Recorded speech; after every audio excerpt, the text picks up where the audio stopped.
Sebab kan ramai yang ingin tahu kisah saya ni, kahwin 5 kali ni, so saya nak ceritalah.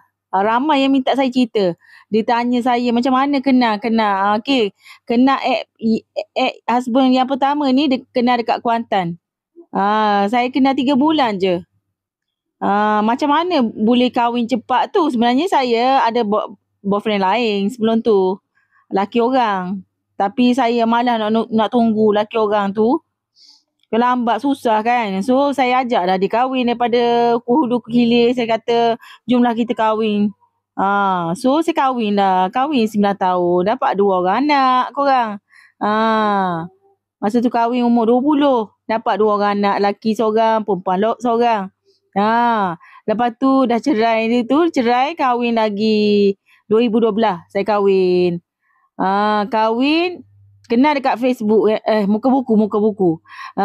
Kenal 3 bulan je, tak lama pun. Kenal 3 bulan, kahwin. Hak ni poligami dapat anak seorang.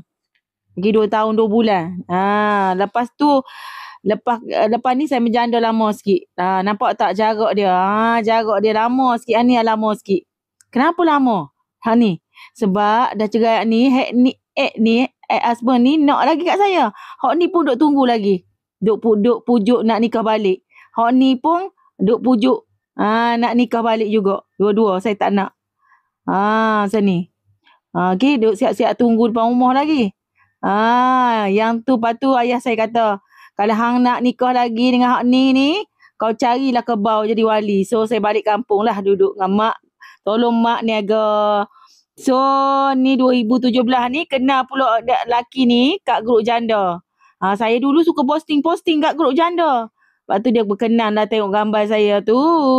Lepas tu dia kata, boleh tak nak anak ni? Dia kata. Saya kata marilah jumpa mak dulu. Tanya mak ayah dulu kan. Kenal tak?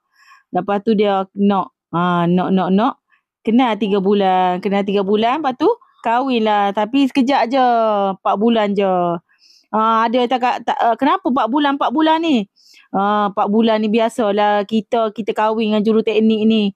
Orang lulusan universiti kita SPM je. Mak dia mana nak kenal, adik-beradik dia pun tak kenal dengan kita. Banyak masalah lah. Tak ada anak proses ni.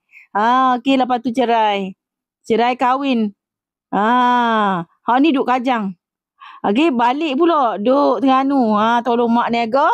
Hak ni nombor 4 ni. Kenal dia. Saya tak kenal direct dengan dia. Anak dia recommend dia. Tunjuk ni ayah janda ni. Ada janda comel. Perasannya. Bukan comel.